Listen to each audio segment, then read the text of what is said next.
So let's begin the first session in the afternoon. As you can see from the title, Keeping It Fresh.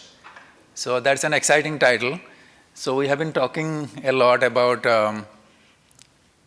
agriculture, sustainable intensification, food production. So one of the things we need to keep in mind is how to do in a way so that we manage the resources sustainably. So more food is needed, but at the same time we need to manage our water resources, surface water, groundwater, ecosystem services. So this is what the focus of the session. And as you can imagine that we are the #1 food exporting country. And there will be a lot more pressure down the road to export more and more. So how do we, in order to meet that demand, we have to produce more with tightening or limiting resources, and at the same time do well so that our population which produces the food doesn't suffer from the impairment of the surface and groundwater. So with that, we have assembled a panel with 4 distinguished members, ranging from, I think this is also a part of our local to global connection. So from locally, we have 2 states representing, Nebraska, Iowa, focusing on groundwater and surface water respectively. So, and then regionally, the Missouri Plains, and internationally, Rwanda, Africa. So with that, I first, Nebraska will be represented by Brian Krienke from the University of Nebraska, Iowa, Matt Helmers, and then from the Great Plains region, representing Martha Kauffman, and the Africa and global, Richard Ferguson. So the first speaker is Brian Krienke. He's an assistant extension educator with the University of Nebraska. He received his PhD here at the University of Nebraska. And then the second, Matt Helmers. He's Dean's Professor and the Director of Iowa Nutrient Research Center at the Iowa State University at Ames, Iowa. Martha Kauffman is the Managing Director of the Northern Great Plains region of World Wildlife Fund here in the US. And then Richard Ferguson, he's the Vice Chancellor for Rwanda Institute for Conservation Agriculture. It's a new institute, but he has also roots here. So we just have him take that position about 6 months back. And with that, we'll begin the session. Brian?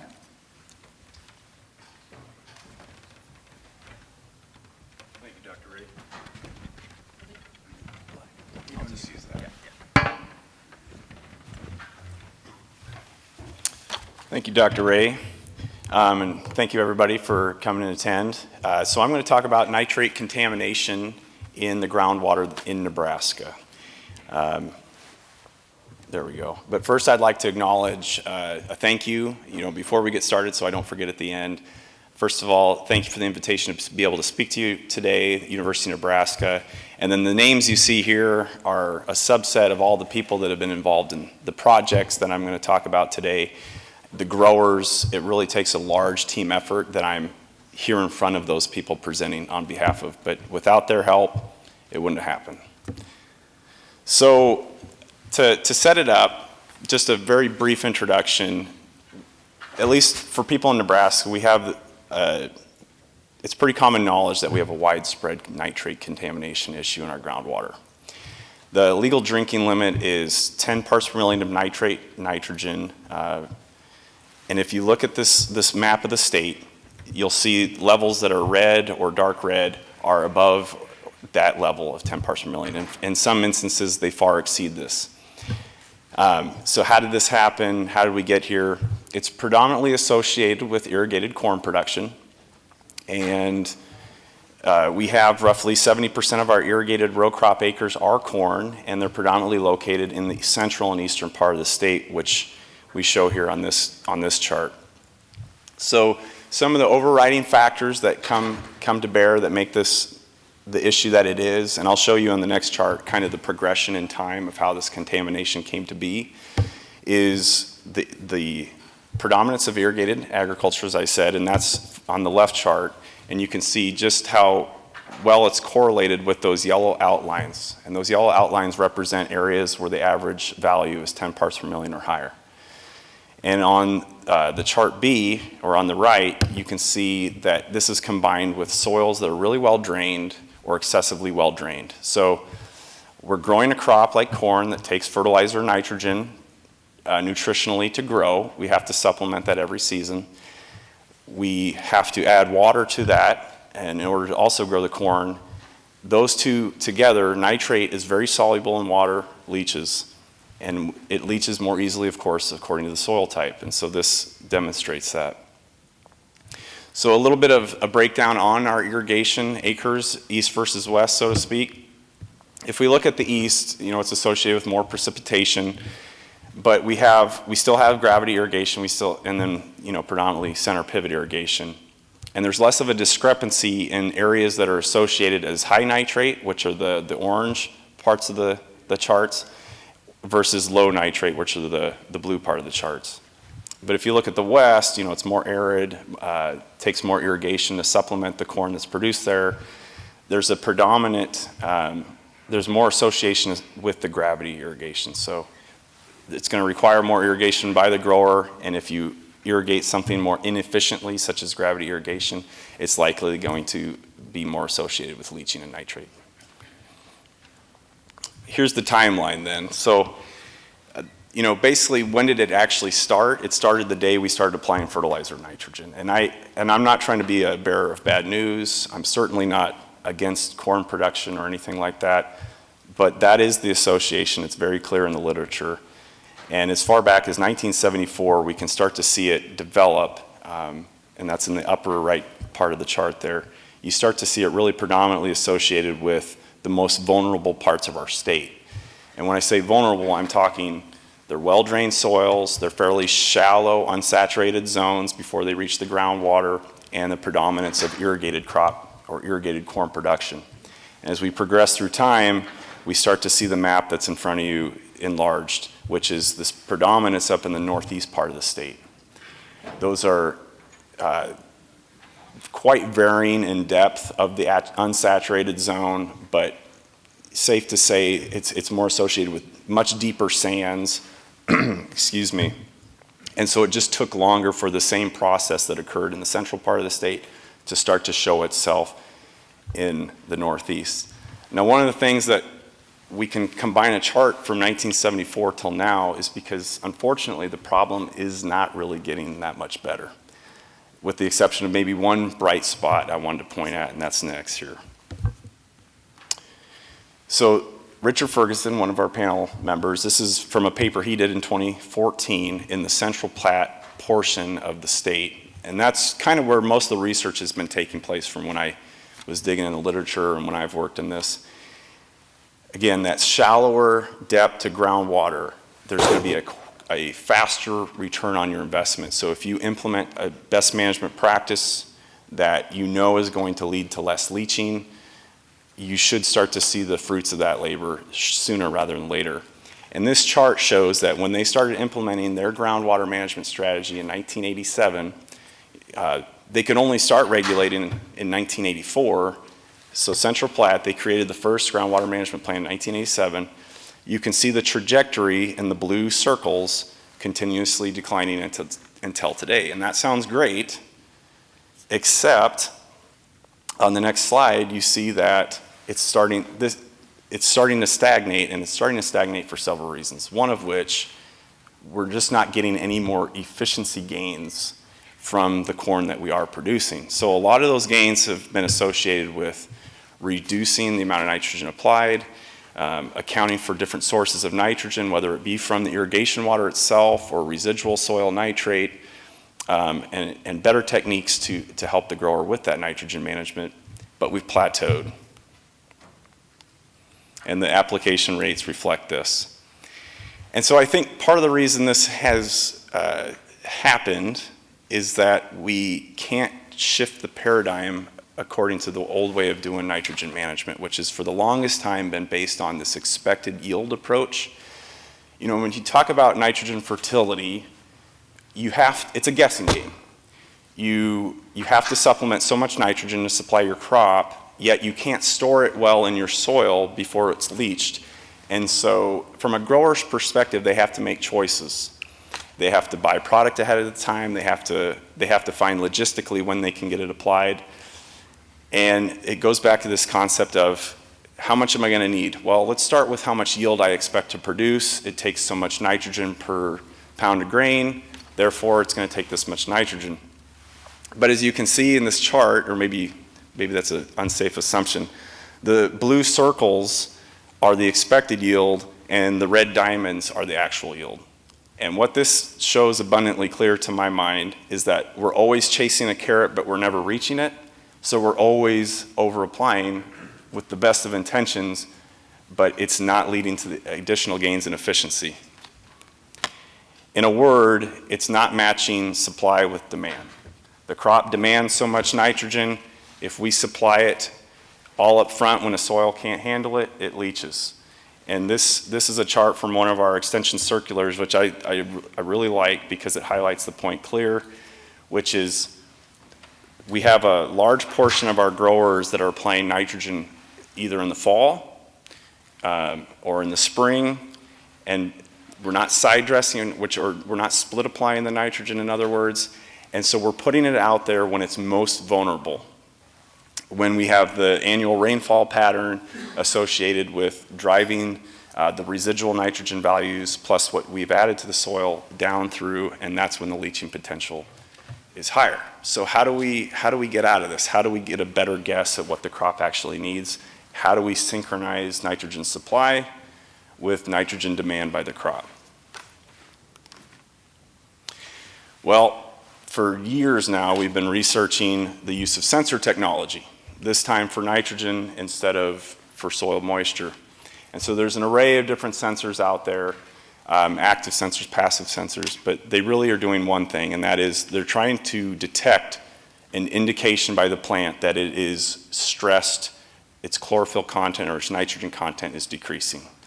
That gives us an early warning sign to say, how can we then respond to that stress and apply, complement it, so we can better synchronize the demand from the plant with the supply that we're giving it. Hopefully that makes sense. So I wanted to highlight two projects that I think do an excellent job at this. The first, as it's been completed, is Project Sense. You may even have heard of that before. It's a joint effort between 5 different natural resource districts in the state. The Corn Board, the USDA also threw in. So it was a fairly large project. And really what it came down to is we need to meet the grower where they are. And so we went to 52 sites with a high clearance applicator with these sensors attached. And we put our method versus their method. And we just wanted to see who's more efficient, who's more profitable. Because in a grower's mind, they have to make a choice. It's easy to gain in efficiency simply by not applying nitrogen, but it's not easy to then match that with an economic return for the grower. So we're trying to achieve both. And what you see here in the chart is a quadrant chart that breaks it down into like a win-win, win-loss kind of quadrant. If you're in the upper right portion of the chart, that means the Project Sense, the sensor-based method, increased efficiency of the fertilizer used, and it also increased profit for the grower if they would have used the Project Sense method when compared to their own. And the breakdown across 52 site years, across 3 growing seasons, is that 62% of the time it was a win-win.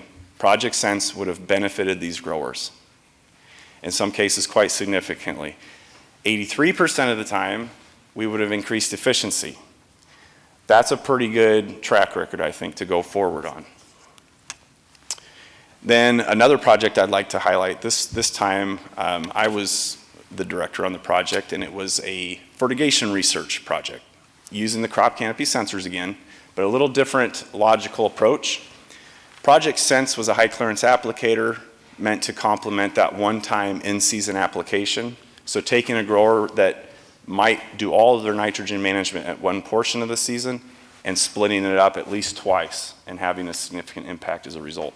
With fertigation, we're saying we have a simple robot out there in the form of a center pivot irrigation system, and we have the ability to distribute the nitrogen with the uptake mechanism, the water. We can do this multiple times. So we took that concept and also compared it against our current best management practices that we recommend as a university. And don't try to read all of these because I'll break it down here. But basically we compared it against the long standard, if you will, cautious with that term, which is an algorithmic approach that predicts how much nitrogen we need before the season begins. And you simply implement that nitrogen rate, as we call it, periodically throughout the season. We compared it versus the Project Sense method, which is labeled as HS, and then we had a suite of different fertigation treatments, which essentially break down into looking at the crop once a week. Is the crop reach a threshold of stress as indicated by the sensor? And if it does, we have to respond with a rate of nitrogen to try to synchronize that nitrogen supply with that nitrogen demand. And so basically we broke it into a fixed and arbitrary rate because we had to, let's try what's a grower tolerated rate, in other words. So we picked a fixed rate. And then we used a computer model to inform us. And then we had another approach that was a predictive model that would use real-time weather information. Instead of waiting for a sensor to tell us there's stress, it would respond ahead of time. And what the results show there is that the fertigation methods, regardless of which one, was more efficient and more profitable, this is the same type of quadrant chart, than our old standby, the UNL predictive algorithm. So I thought that was really encouraging because what they were doing in the Central Platte and these other areas is they're using that other algorithm kind of as the base to recommend for growers, and we have at least a way to continue to increase our efficiency. Since I'm low on time, I'm going to skip through this and go straight to what I think we need to do because I think I wanted to leave you with some conclusions. In my opinion, we might not be able to do this based on some of the literature I've seen with growing corn alone. We might need to start interjecting other parts into our cropping system. So not just cover crops, which are also, I think, a very important piece of this, which is trying to minimize off-season loss, but also integrating large consumers of nitrogen, large consumers of water, since this is a quality issue, not a quantity issue, that can take nitrogen fertilizer off the land for a certain amount of time so that we can purify or cleanse the aquifer a little more quickly. So it depends on what society is going to tolerate there. We need to stop applying all fall applications, in my opinion. It's a mindset issue as much as anything, and we need to get rid of it. Maintaining living cover crops, and this is the big one, I think. These natural resource districts look to the university to help them with what's a validated approach to reducing leaching or improving efficiency or any suite of information along those lines that helps them with their policy decisions. We need to establish long-term standardized studies that look at nitrogen and irrigation management across the state versus a 3-year study or a 5-year study. We need to be constantly embedded in these communities so that we can validate, when there's cost share programs or policies that are being implemented, are the expected return on investments what they should be? Are they validated by the research? So with that, I need to keep moving to the next panelist. Yes. I'm getting the red card of death up here, so. Dr. Ray? Thank you, Brian. Thank you.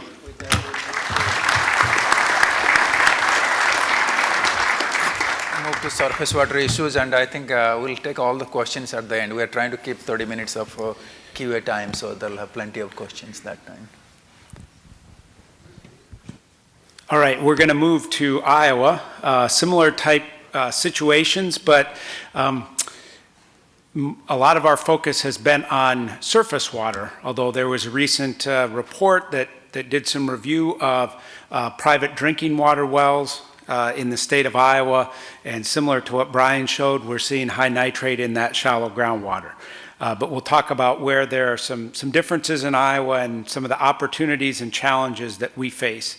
So there is increasing concern about our nitrate-nitrogen levels for drinking water sources, both urban, rural, and private wells. Probably one of the most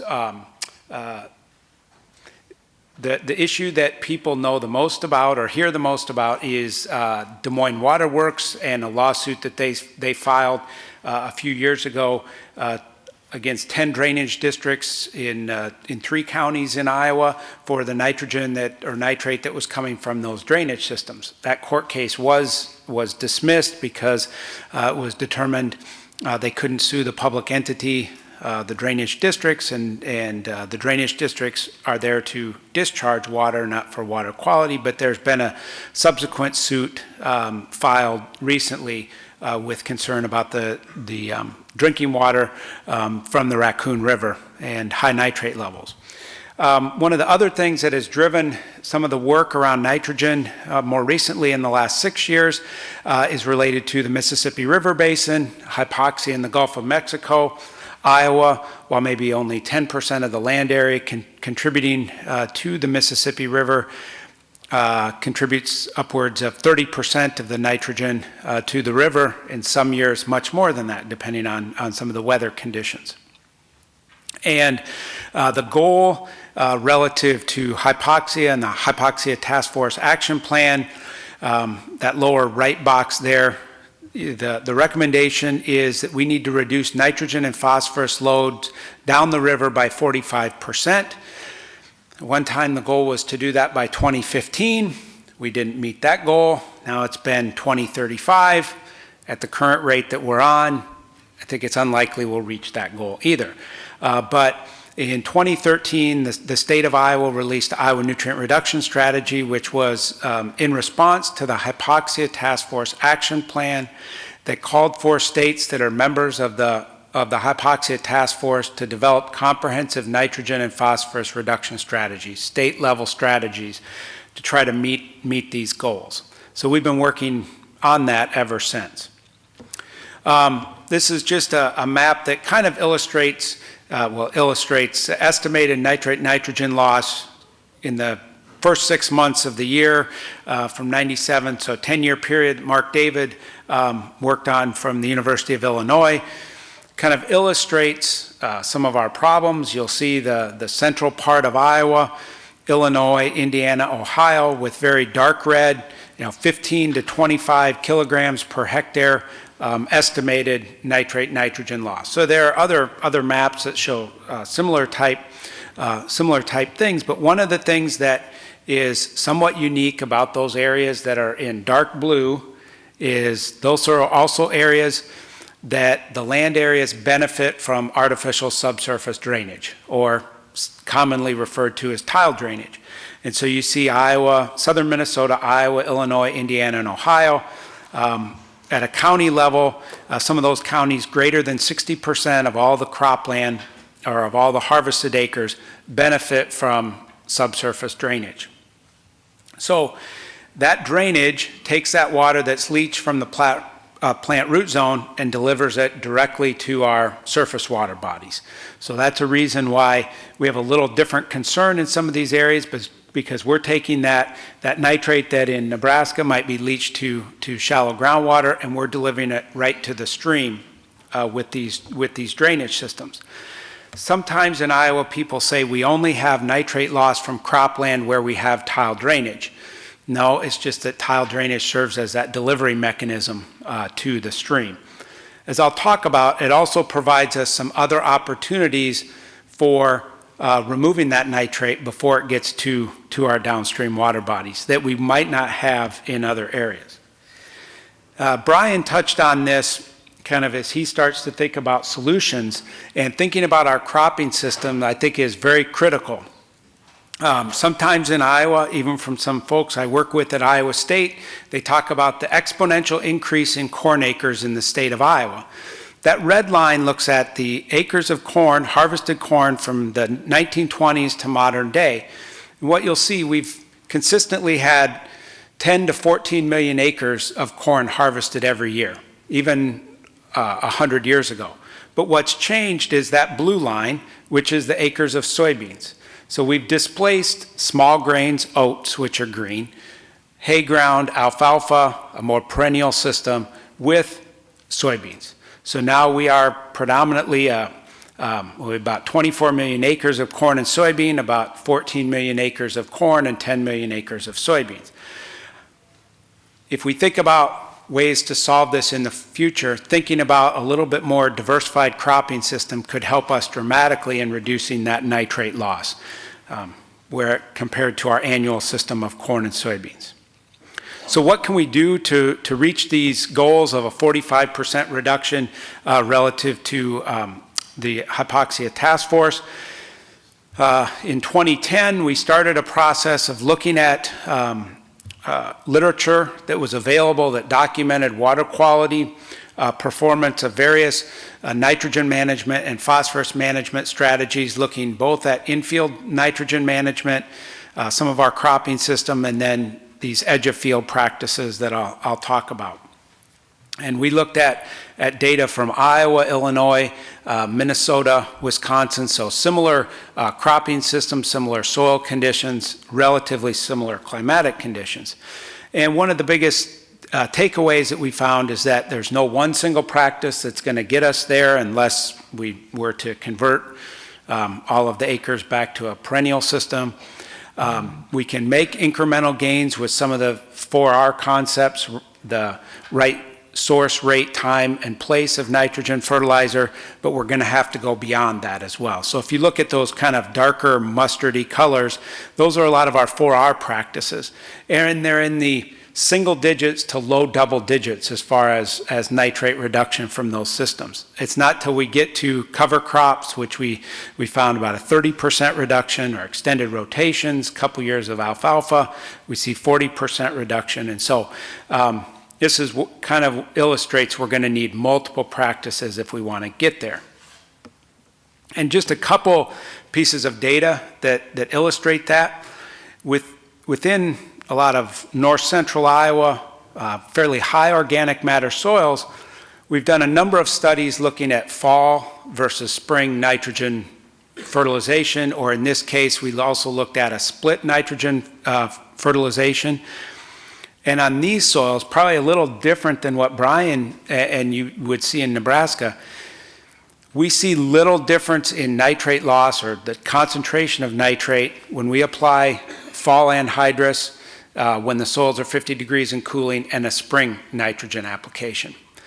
So certainly we would recommend applying that nitrogen as close to when the crop needs it as possible, but in many areas of Iowa, we're just not seeing a huge nitrate reduction if we move from that fall to spring.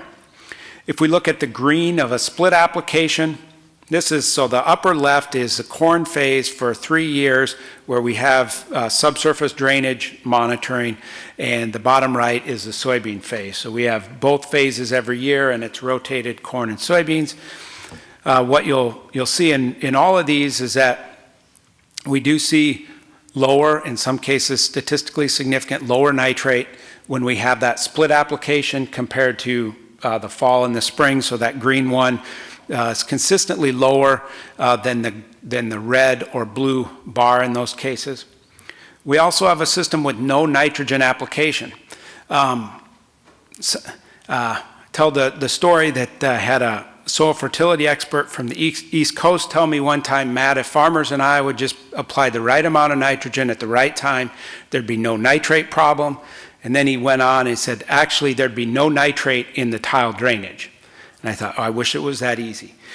The blue bar, this is a system that we have 3 years of data on. It has not had any fertilizer on those systems since 2013. It's grown corn, soybeans since then. We're still seeing between 8 to 10 parts per million nitrate nitrogen in that drainage water. So even if we look at this, kind of illustrated in the next slide, if we were to meet our goals of a 45% reduction, we'd almost have to go to no nitrogen application in our corn soybean cropping system in the state of Iowa. An average rate might be 160, 170 pounds of N per acre. If we went from 160 to 170 down to 0, that ends up being about a 45% reduction in nitrate. This curve here is relating the nitrate concentration from a combined corn soybean cropping system to the nitrogen application rate to the corn in that system. Certainly, rate matters, but as we start to get closer to those recommended rates of 160 and maybe a little bit below, that curve starts to flatten out. Okay, so some of the things that we can do, we want to do the best job with nitrogen management, but as I said, we're probably going to have to look at a few other things. So we've been looking at cover crops as well. We can see kind of a difference in growth depending on where we're at. Ames right in central Iowa. Gilmore City is about 60, 70 miles north central Iowa. So in Ames, we can grow cover crops a little bit better than they can in north central Iowa. We're working with growers to see how we can optimize that growth throughout the state. But even at a site where we don't get the best growth, when we monitor what's coming out in that tile line, that subsurface drainage system, in this case at that site at Gilmore City, we see about a 35% reduction in how much nitrate is lost. Now, one of the other questions I've gotten is, what happens under a perennial system? And sometimes I've had groups say, well, the nitrate loss is probably the same under a perennial system as it is under corn soybean because we have the same soils. So we have a study site where we looked at prairie. We went in and seeded the prairie in 2008, established new drainage plots, and this follows through from 2010 through the end of 2016, cumulative nitrogen loss from a continuous corn in red, continuous corn with cover crop in blue, and then the other two are prairie, either no fertilizer or 75 pounds of nitrogen per acre per year to that prairie. I think we see just a little bit less nitrate loss under our prairie than our corn soybean systems. We've done the statistics, those are statistically significant, the difference between corn and then the prairies. Okay? Now, is there economic use of that prairie? Not right now. But as we think about toward the future, perhaps there could be some use for perennial biomass. Okay, very quickly, some of the other things we can do, as I said, that drainage is a blessing and a curse. It's beneficial for our crop production. It exports nitrate, but we know where that nitrate is then coming out and how it's getting to the stream. So we have things like, we can use denitrification to help us. And so some of the practices, one is this subsurface drainage bioreactor, carbon-filled trench. Right now it's wood chips that we are routing that drainage water with nitrate in it, promoting denitrification, and seeing lower nitrate water coming out. We have systems where we're taking buffers that are out there where that tile line might be going right below the buffer. We're not seeing any nitrate reduction of that buffer, and we're trying to reintroduce shallow groundwater flow below that buffer for denitrification or plant uptake in that system. Another one at a larger scale is that we're strategically siting wetlands where we can intercept surface and subsurface flow to promote denitrification. So if we have one of these wetlands where we're able to route that water through there, so the wetland pool itself might be 1% of the contributing area, from about 100 site years of monitoring, we would estimate about a 50% reduction in nitrate from those landscapes. So if we take 1% of the land to remove 50% of the nitrate and maybe provide other benefits, it sounds and looks can be fairly attractive. Kind of the newest one we're looking at is drainage water recycling. So looking at the irrigation that you do in Nebraska, but taking that drainage water, storing it on site, and using it for supplemental irrigation. By doing this, we can reduce the downstream nutrient flow, but we really don't know whether economically this will work. So this is a practice that we're just starting to look at. And the last thing I will say in the last minute or last 30 seconds I have is the scale of change that we need in Iowa if we want to reach this 45% reduction goal. And this is just one estimated scenario that might get us there. We do the best job we can with N management on all of our acres. About 60% of our acres have a cover crop, so we'd need about 12+ million acres with cover crop. We need about 27% of our ag land treated by a wetland, so about 7.5 million acres where that water, the water from those 7.5 million acres goes into a wetland. And we need water from about 6 million acres going through a bioreactor. And as one of my bosses, John Lawrence, says, these are ands and not ors, okay? And to kind of say where we are right now, we might need 12 million acres of cover crops. We might have 1 million. Wetlands, we might need 7.5 million. We might have 150,000 acres treated by wetlands, and bioreactors maybe a couple thousand acres. So we are a long way from getting there, and the scale of change that we need is quite daunting. But I think there could be payoff as we try to pursue this, both improved local water quality. Some of these practices may protect and enhance the value of our soil resources. If we're going to put in and treat water, treat 7.5 million acres with wetlands or 6 million acres with bioreactors, there's going to be economic opportunities for engineers, other service providers to help farmers, help watershed projects get those practices in place, and ultimately we hopefully have a little more diverse landscape that can support some of the ecosystem services that we want. With that, turn it over to the next speaker.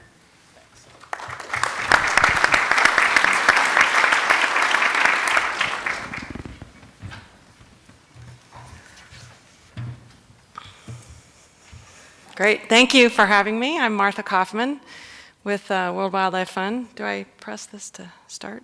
Yes. Oh, I went back. How do I go back? Okay. Great. So I'm going to take us in a little bit different direction. We've been talking a lot about cropland and the challenges of maintaining fresh water. And I'm going to look at the flip side of this and look at the grasslands of this region and their role in conserving fresh water in the Mississippi River Basin. So if we look at the Mississippi River Basin, it's made up of these sub-watersheds, the Missouri River Basin being the largest one of those, also with the longest undammed river in the lower 48, with the Yellowstone River, the longest river in the United States, with the Missouri River itself. And if we look at the nitrogen pollution, which is a map that I think people have seen a lot, and you look at where that's coming from, it's from mostly the cropland areas, and these guys are doing great work to address that. If we look at the Missouri River Basin, that's outlined in blue on the left side of this graph. That is largely not in cropland and largely not contributing nitrogen pollution per the last speaker's slides. And the other region I want to just point out on this graph is the Northern Great Plains, which is the region that I'm focused on, the World Wildlife Fund is focused on, and that's the black dashed line on the top left. So what is holding all this together are the root systems of the prairie plants. There's in the Northern Great Plains alone, there's almost 1,500 different species of native plants that make up the diversity of life on the prairie, both above ground and also below ground, with this extensive and impressive root system below ground. And I like to point out with this slide that on the very far left, the little tiny roots, that's Kentucky bluegrass. And so what are the benefits of this prairie ecosystem and what they provide? Of course, there's carbon storage in the soil and the root system, that root system pulling the carbon down underneath. Wildlife habitat, the Great Plains have been called the Serengeti of North America. Once upon a time, they supported vast herds of bison, pronghorn, elk, grizzly bears. They are still critically important for most of those species.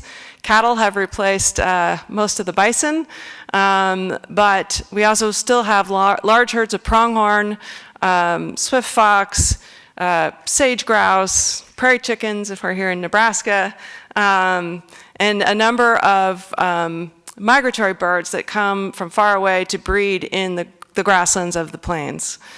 It's also important for filtering and storing water, for drinking water, as we've just heard, and for producing food. The grasslands, while they may not be producing corn and soy, they are producing beef primarily in this region, and so they are turning, and we heard Galen Erickson earlier today talk about the value of cattle in converting non-edible ecosystem into something that people can consume. And in supporting livelihoods. This is a picture from Branding in Montana. The communities, I think that in the areas that are still in ranching, something like 72% of those are owner-operated, as opposed to when you move into the croplands, that gets down to below 50, around 40%. So communities that are still in ranchlands also are supporting a number of people. So the biggest threat to this ecosystem is conversion. And it's converting from native grasslands to croplands.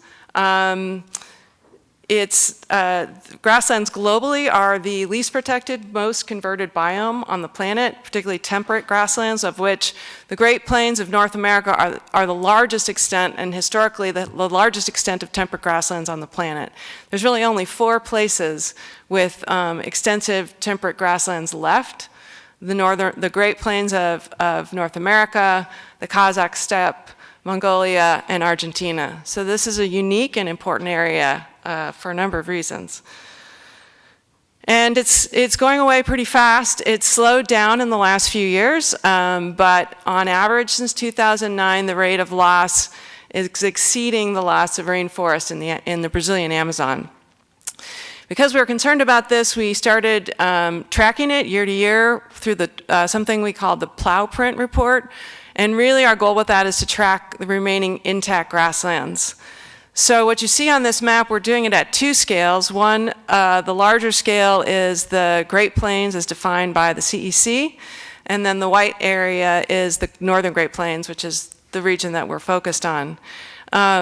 This is a report we started in 2015, and we're doing it annually. The remaining intact areas in the Great Plains is about 355 million acres, and in the Northern Great Plains, 127 million acres still in intact grasslands. So the brown is what's been plowed. The orange is what was plowed in the last year, so in 2017. That, you'll see, South Dakota was a real hot spot. In the Great Plains, we saw about this, in 2017, that first number is inaccurate. It was 1.7 million acres, which was a decrease from 2016, and about 53% of the Great Plains is still intact. And what's it being planted to? Primarily wheat, with an equal amount of corn and soy, and then canola after that. In the Northern Great Plains, we saw over 500,000 acres plowed up in 2017 alone. That's also came down from 2016, and almost 70% of the Northern Great Plains is still intact grasslands. And interestingly, it's a little bit more scaled towards, or slanted towards wheat in the Northern Great Plains, with 45% of what's being planted on newly converted areas being wheat, and smaller amounts of corn and soy, and then after that, lentils. So what's the correlation between soil quality and conversion? If we look at, this was an analysis of the Great Plains looking at that question, and the percentage of grasslands that are remaining on poor and marginal soils is 87% in the Great Plains and a little over 70% in the Northern Great Plains. So not really a big surprise. The best soils are our farmland, which is rightfully so. But even so, we're still seeing quite a bit of plow up on marginal, poor to marginal soils, 17% or 63 million acres since 2009 in the Great Plains, and 15 million acres in just the Northern Great Plains. So on poorer soils, I think that probably the pounds of nitrogen required per acre goes up. And so I think the potential for impacting fresh water is also significant. So when we talked about some of these impacts of the plow-up with the release of soil carbon, I've seen estimates of somewhere around 40% of stored carbon being released upon plow-up of native prairie.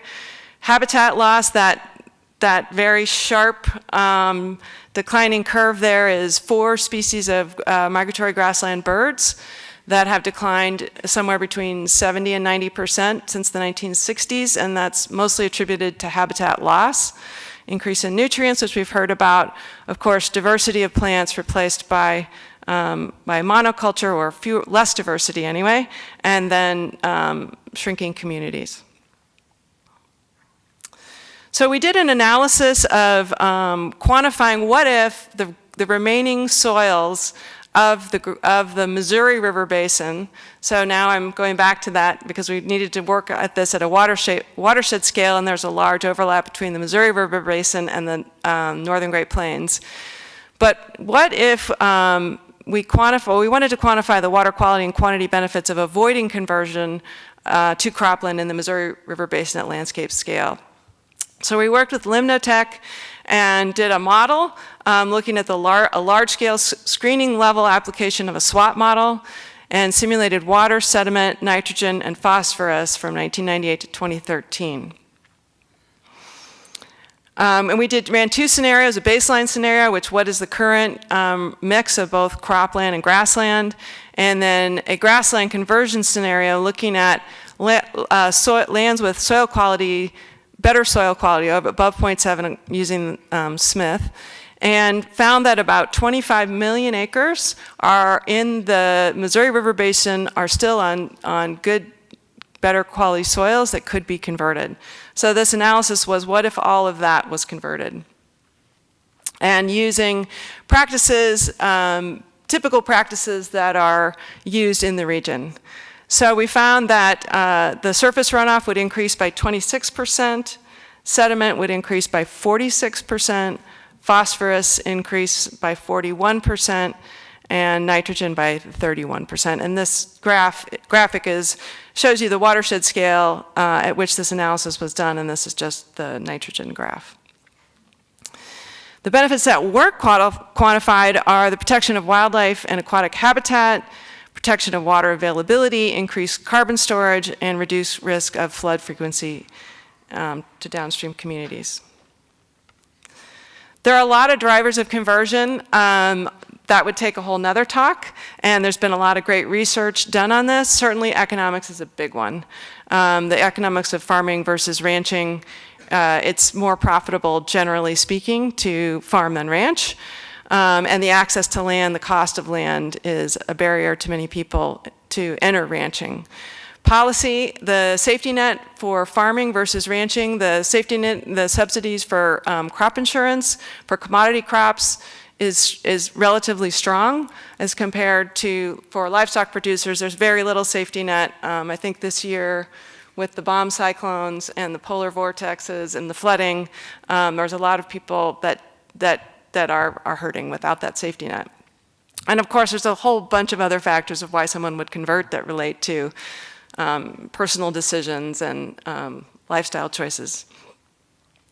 Solutions are also varied, and my goal here today is really to say, hey, if we want to protect the freshwater quality, let's not forget the importance of the existing grasslands and keeping them in place. So the way to do that, policy, farm bill, leveling the playing field for livestock producers, recognition of the benefits provided by livestock systems that are well managed on native grasslands in terms of payment for ecosystem services, technical assistance to help people transition and increase their resiliency and their profitability.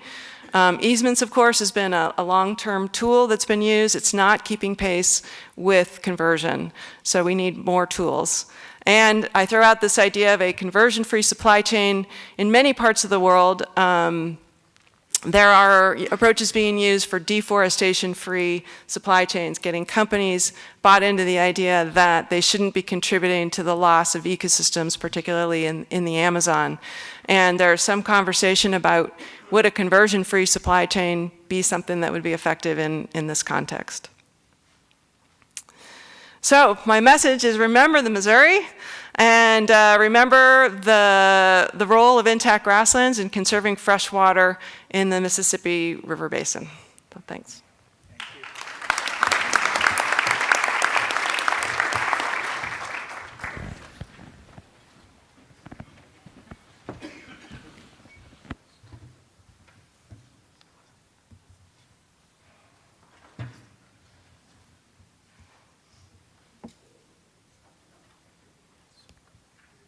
Okay. Back up a little bit. All right. Thank you, Dr. Ray and the Institute for the chance to share with you this morning or this afternoon. I want to start off with clarifying that I am not an expert on water issues in Rwanda. The 3 months that I've lived there do not qualify me yet as an expert, but I spent 30 years of my career here at the University of Nebraska evaluating and sharing information on water quality, so it's been very fascinating to evaluate the comparison of Nebraska to Rwanda, and so I'll do some comparison with you here this afternoon, and then talk a little bit at the end about what has drawn me there and what we're up to. So some statistics. It's very hard to compare Nebraska and Rwanda on a map. The size comparisons are very different scales. So some numbers to help you get a grasp of that. Rwanda is a country, it's not the smallest country in Africa, but it's very close. So it's landlocked and it's technically in East Africa, but it's kind of East Central Africa. The total land area is around 26,000 square kilometers compared to over 200,000 square kilometers for the state of Nebraska. So if you think in Nebraska, those of you who are from here, the three largest counties, Cherry, Custer, and Lincoln counties in Nebraska are larger than the land area of Rwanda. And in that land area are over 12 million people. So the population density there is almost 1,200 people per square mile compared to 25 people per square mile in Nebraska. So the population density and the intensity of agriculture in Rwanda is just different, put it that way. 70% of those 12 million people are engaged in agriculture in Rwanda, and the majority of people are growing crops to be able to survive for the next day. So they eat what they can find in their farm that's ready to harvest that day or the next day. Water resources in Nebraska, if you compare Nebraska from west to east, the rainfall ranges a little over 300 millimeters a year to close to 900 maybe. Rwanda is on average well above that. The annual rainfall is 1,000 to 1,500 millimeters a year.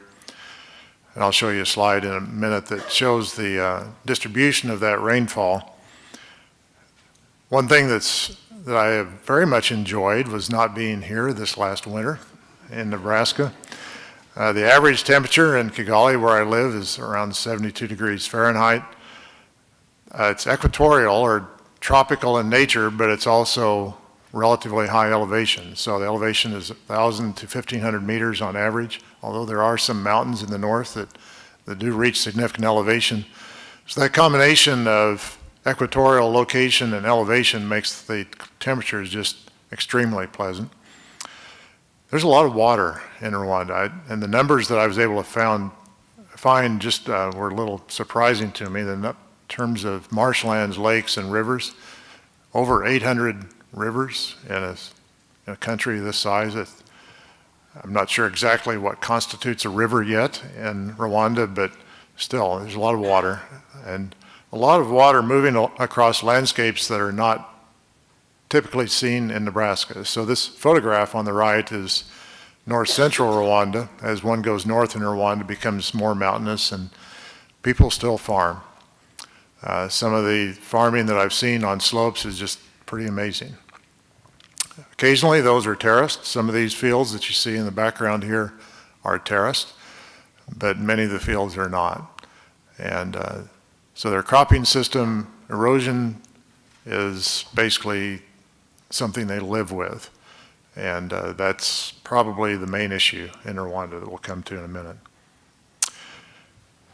This is the annual rainfall distribution for the city of Nyamata, which is the largest city of any size to where I will be living eventually soon in Rwanda.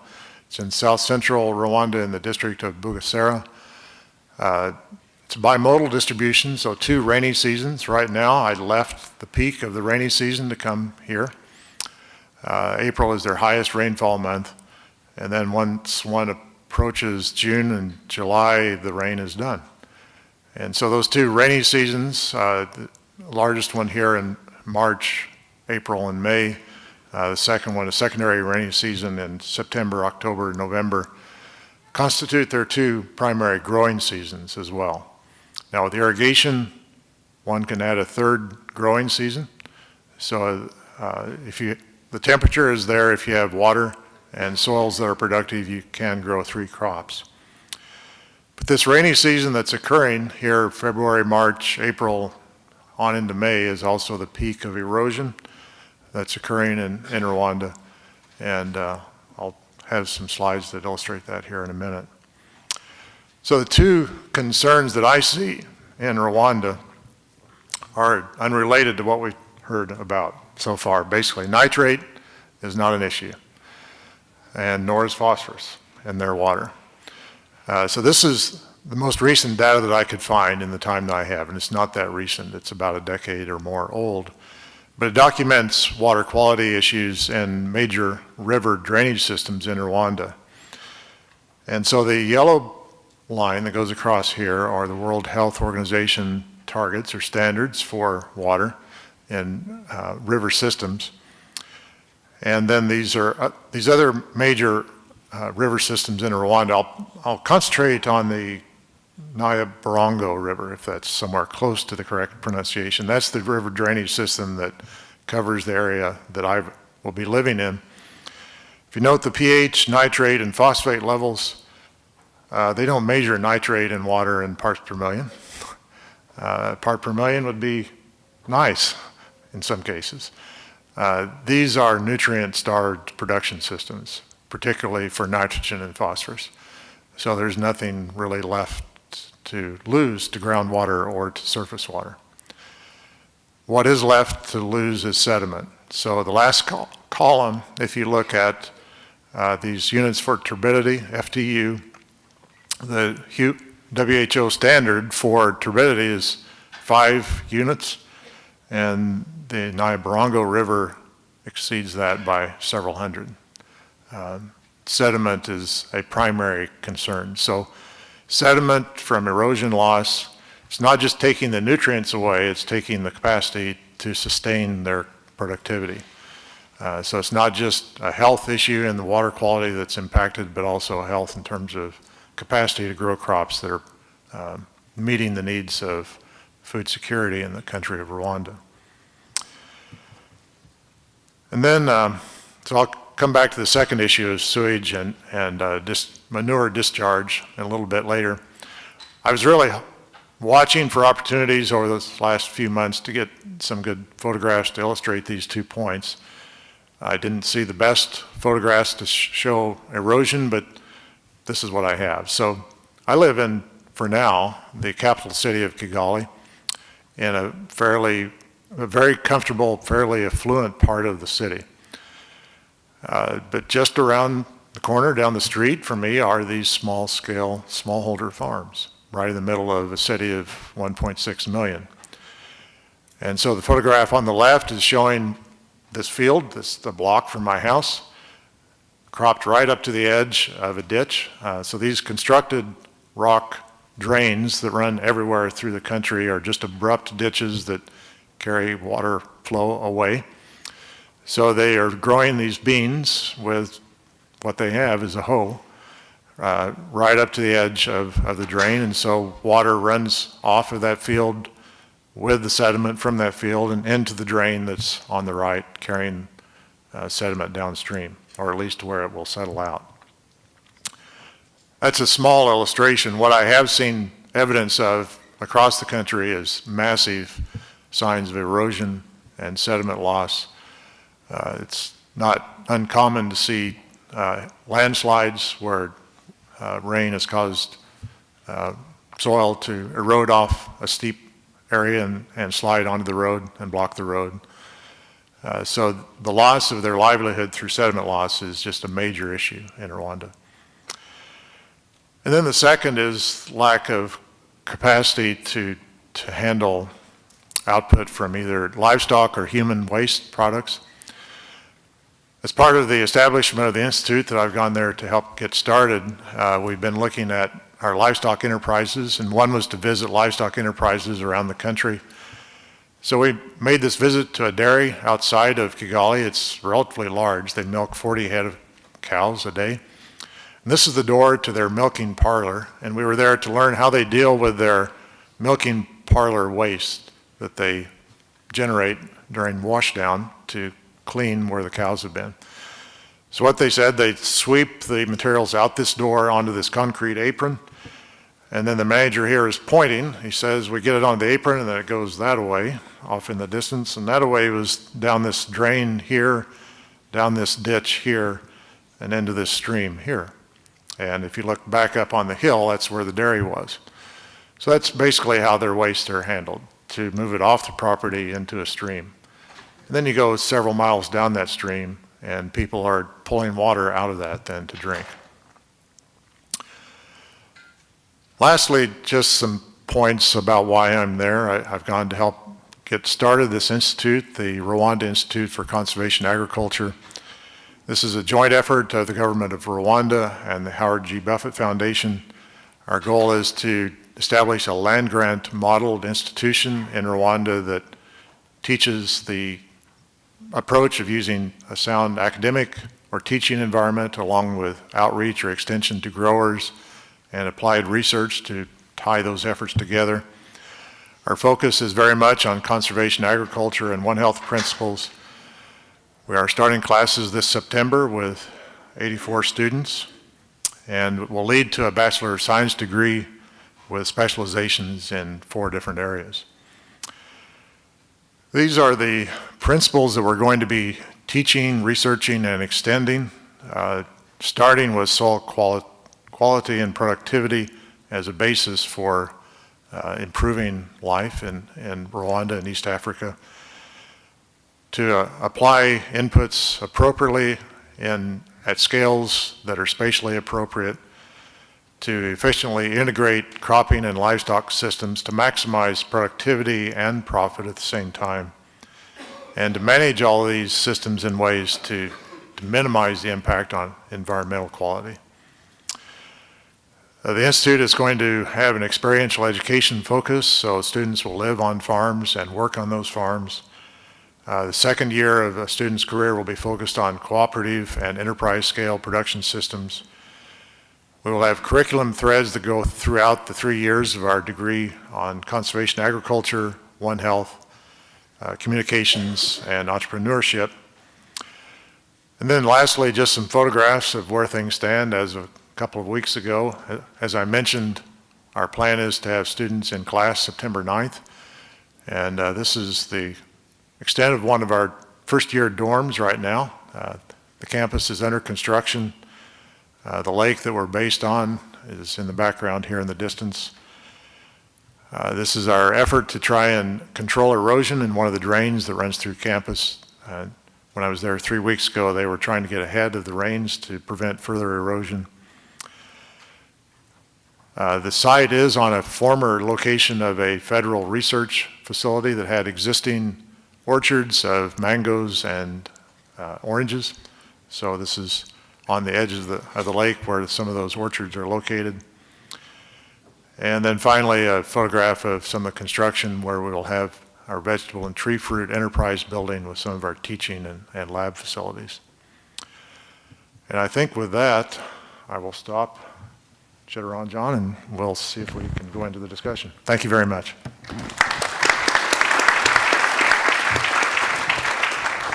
So thank you, Richard, and thanks all the 4 panelists. So we have 2 microphones on the center here. So we are ready to take questions, and I hope Yes. And please identify yourself if you can. Wei Liao, Michigan State University. Very nice talks, all of you. Actually, I have a question particularly for Matthew, for Iowa's case. And you talk a lot about, those treatment-based, the technologies to handle the nitrogen plus, phosphorus. Of course, phosphorus didn't mention on that on your case. And I like your statement ends. Those solutions need to be, together and to address those issues. But one big answer I didn't mention, I guess probably that, is about the soil biology. Soil is, the body to support all those kind of growth, those kind of stuff.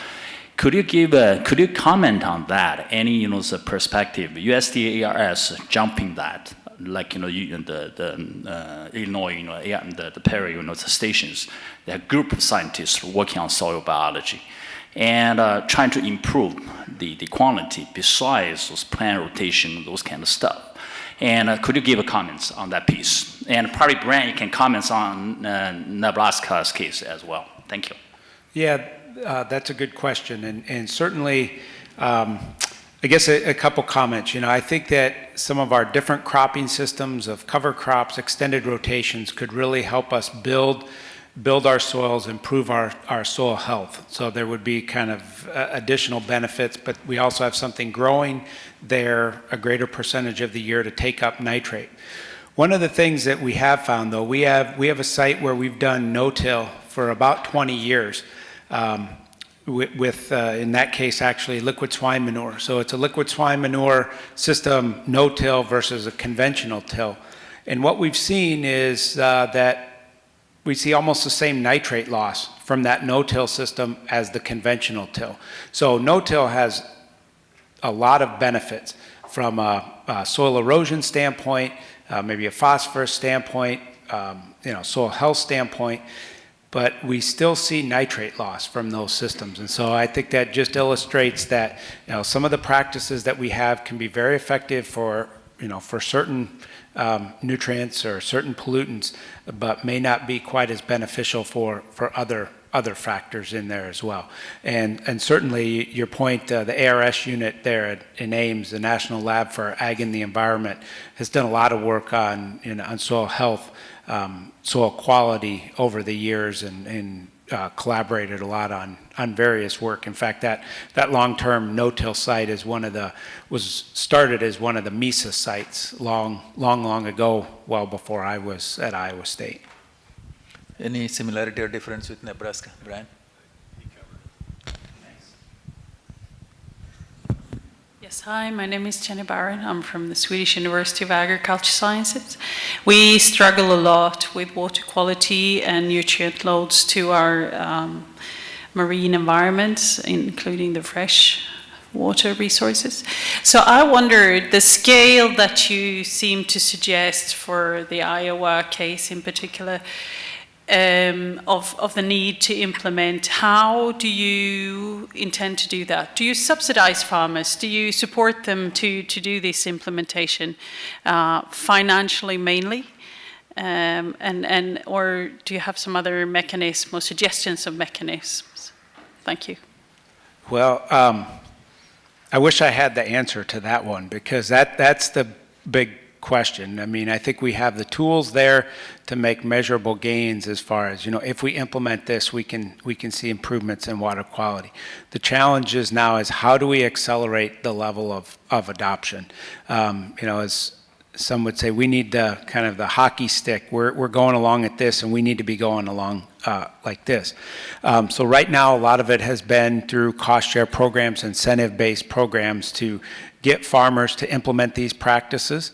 But I think people are really starting to think about how do we, that we're not going to be able to kind of cost share our way out of this. We're going to have to go well beyond that and looking at different mechanisms. That's where I do think, kind of thinking about this whole system, integrating livestock and cropping systems. We have cover crops. They in the short term may not be economically beneficial for the farmer, but if they have a grazing need, then those can be economically beneficial.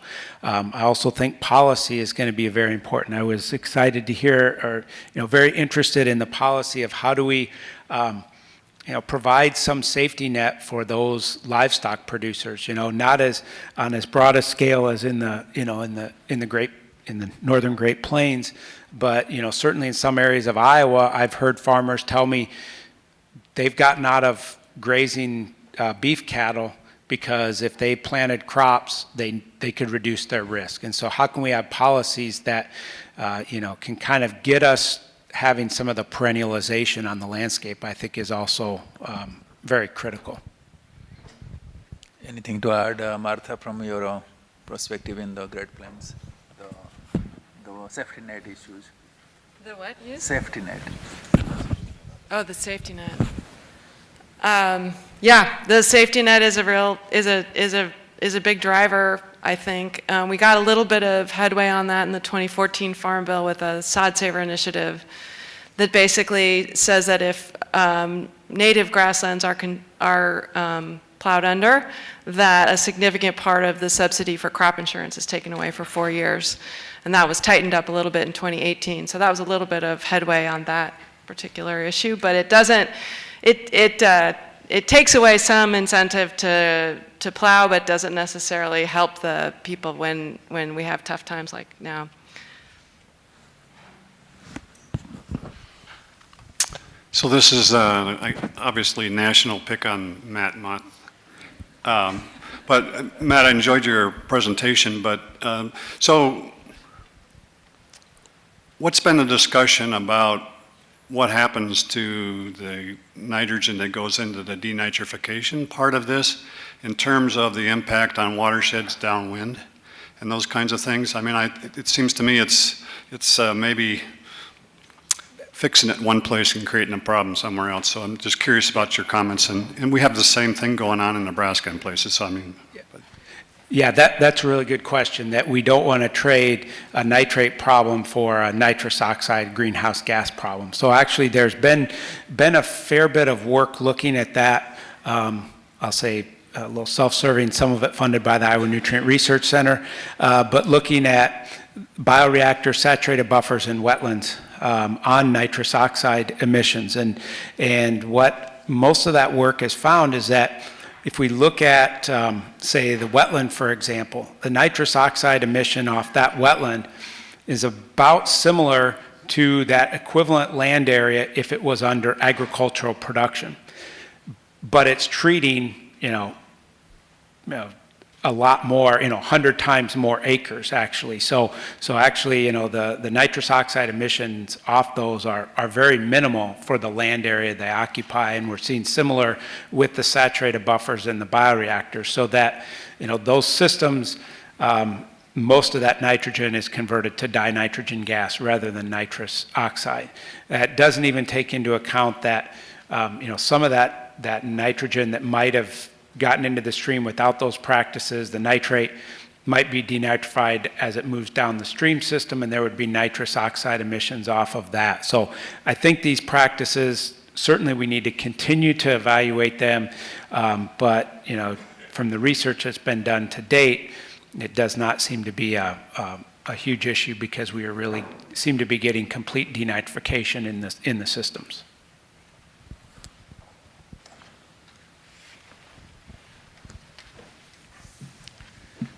Following up the policy perspective, on a national level, we've heard a lot of discussion recently about the change in regulations in terms of the Clean Water Act and extending during the Obama administration of those regulations to small tributaries and so forth. And then the Trump administration rescinding those regulations. And I just wonder what impact that discussion has on the ground programs that you all are focusing on.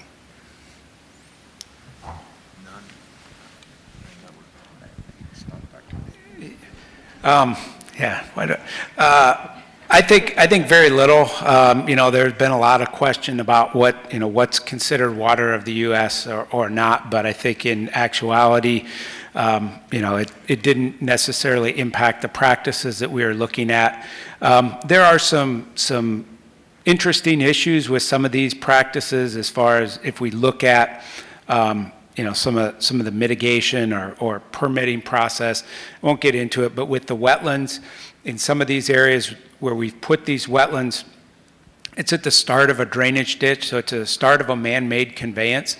But depending on what program they're put in under, if we put that wetland over top of that drainage ditch, we have to do, or they have to do stream mitigation for that section of man-made drainage ditch, which they're putting a wetland on.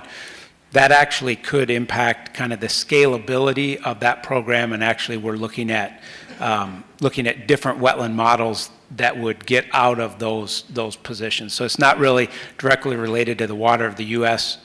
Necessarily, but kind of related to some of the federal policy of implementing some of these edge of field practices.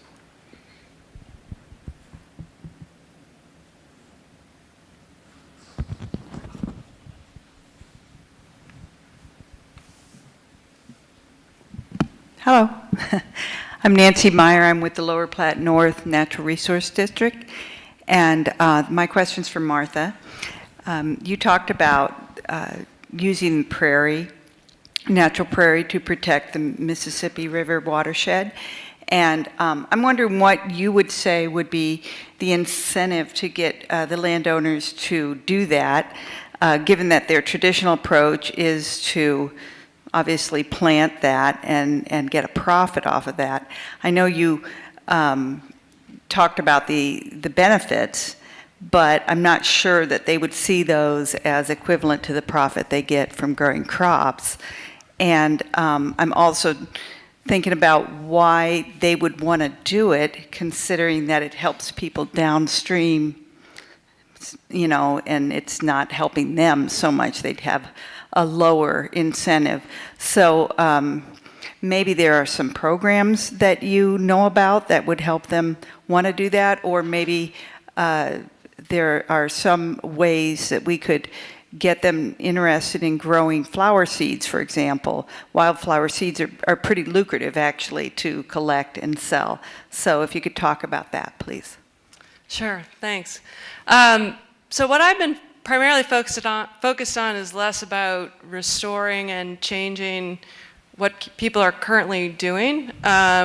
We've been mostly focused on keeping what's left in grass. So those are primarily been focused on working with people who are already doing livestock production, not necessarily asking people who are farming to go back. I think there's an argument for that on real low quality soils for restoration.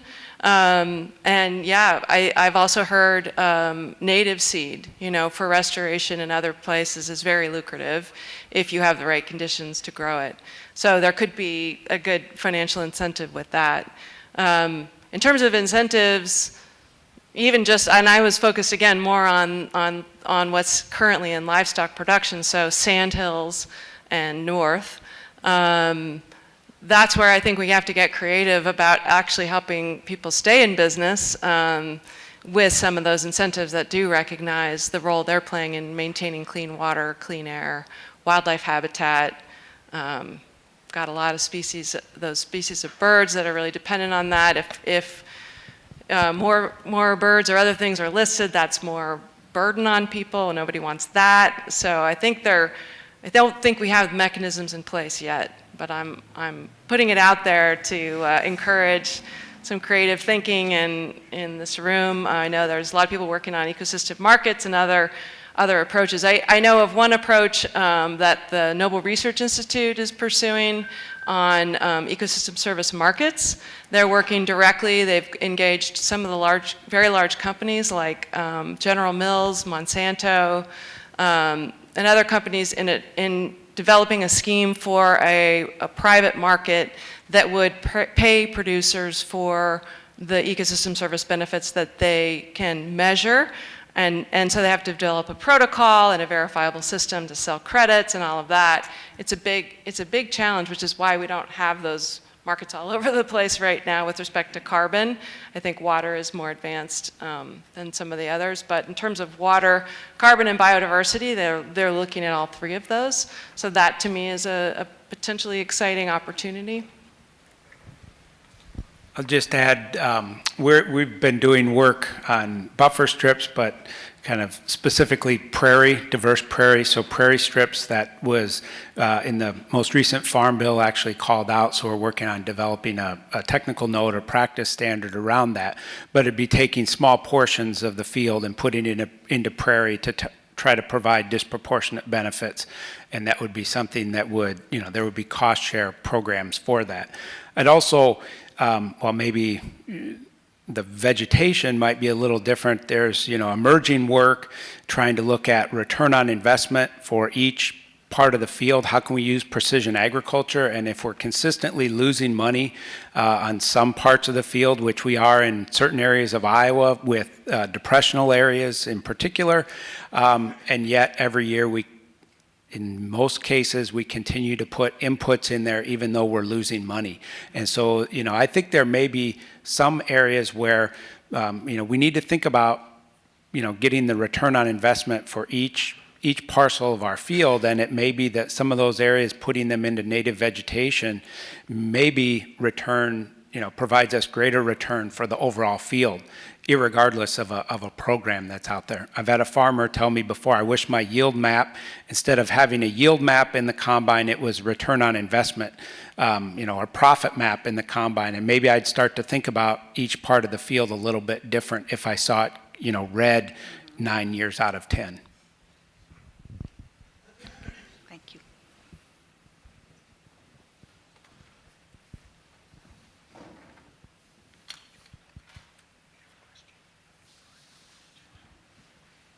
I'm Jerry Steer from York. I am familiar with all the problems we have with nitrates, and I'm not going to go there. I'm going to go to Richard Ferguson because he's been sitting there and has had nothing to say. So it's his turn. What I'm questioning is when you looked at the turbidity of the water, there was only one stream there that was actually under the 5 parts, or what, I'm not sure what exactly how they figured that, but could you explain how come that one was so far below everything else when the others were like magnitudes above it? Thank you for the question, Jerry, by the way. If you don't know, Jerry and I have worked a long time.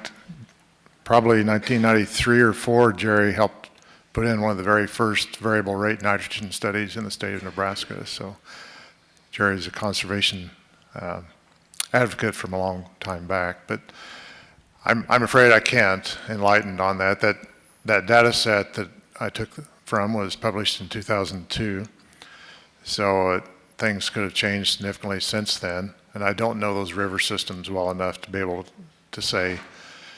I know there is tremendous seasonal variation in turbidity. And right now it's probably the worst it gets at the height of the heaviest rainy season. But my guess is that may be a system that drains more non-cropped area. There are some national parks in Rwanda that are largely untilled. And so I would guess maybe they have areas that drain from those national parks that reflect the lack of tillage that's going on in those areas. It may be related to how practices were in 2002 versus how they are now 17 years later. But I think probably that's the largest area of impact that can be made is to reduce tillage. And that's hard to say when the only way that they have to grow crops is with a hoe and to open up a place to drop a seed. That's a challenge for us at the Institute, is to introduce ways to grow crops effectively without so much tillage that occurs with a hoe. Thank you. Appreciate the answer. And I know if there's a difference to be made, you'll be able to make it. Thank you. I actually have a question for you, Richard. And many of you don't know, Richard was my advisor, my PhD advisor, so it's kind of humbling to sit here on the same couch with you here. I'm really intrigued by the fact you said there's the bimodal rain distribution. And in some cases, you said they can, with irrigation, they can get away with 3 crops. So from our perspective, you start a crop new, that's when the vulnerability is. That's when the roots aren't established, that's when the leach, in our case, the leaching, but this sounds like the erosion potential would also be the greatest. So what conservation techniques are they implementing, you know, given where they are, and what do you foresee through the RICA Institute pursuing? How are you going to accomplish this challenge, so to speak? Does that make sense? One thing that I learned that I did not know was really what conservation agriculture means. Particularly in sub-Saharan Africa, there is a very strict definition.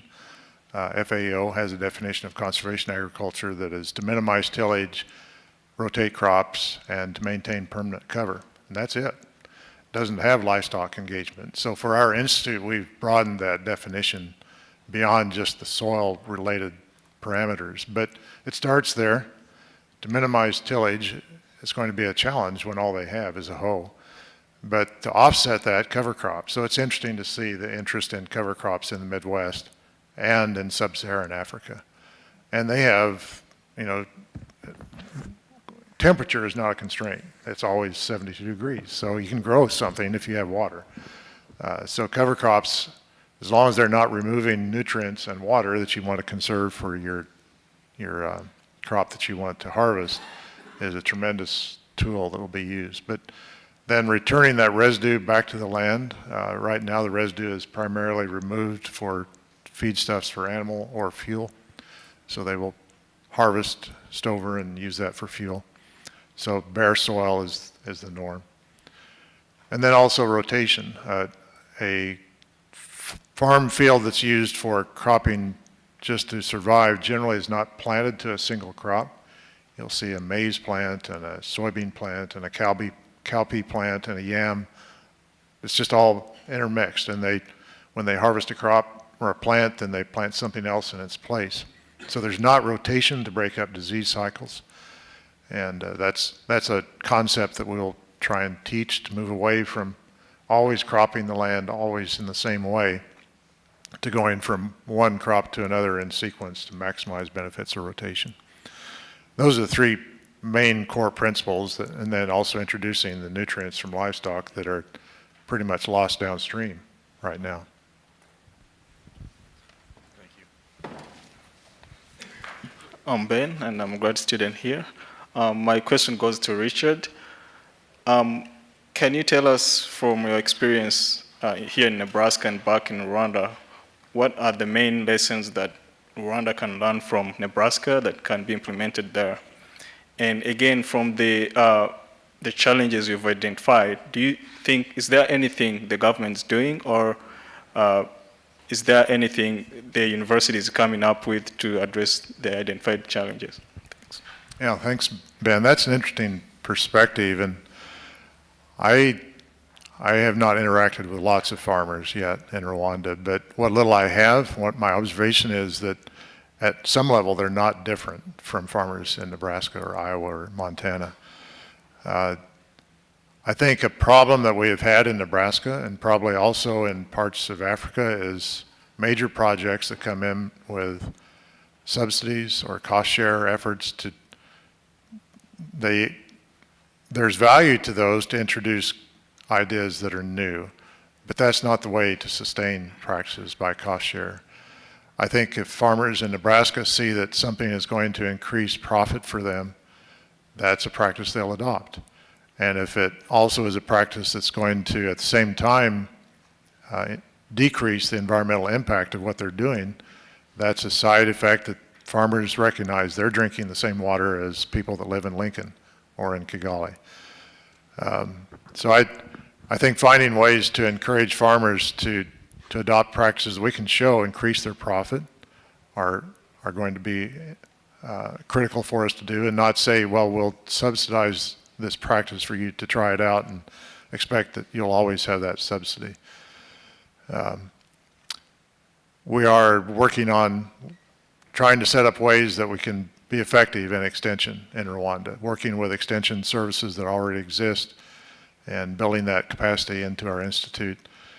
I can't really say yet how that's going to be done, other than conveying that knowledge in ways that's meaningful and understandable to farmers is really no different in Rwanda versus Nebraska or Iowa. I see Molly standing up there, but I see also Professor Dahab has one question. So can we take one more question? I guess this is Mohammed Dahab, Civil Engineering, UNL. I'll pick on math again. You referred to bioreactor, use of bioreactors, and I'm just curious, what do you mean? Is this an in situ process to promote denitrification, or are we talking about a mechanical systems to augment agriculture, or what? Yeah, so what we're doing, or what's being done, is that they're digging a trench, they're putting wood chips in there, and then routing a portion of the tile drainage through that system and promoting denitrification in there using the carbon in the wood chips, microbes to convert the nitrate to dinitrogen gas.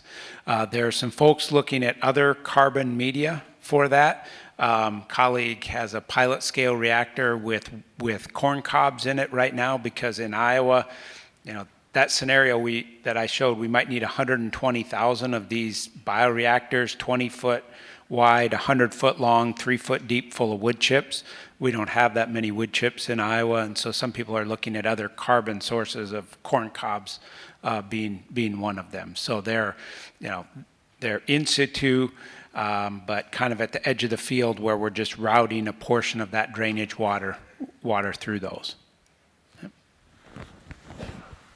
so let's give a round of applause to our four panelists.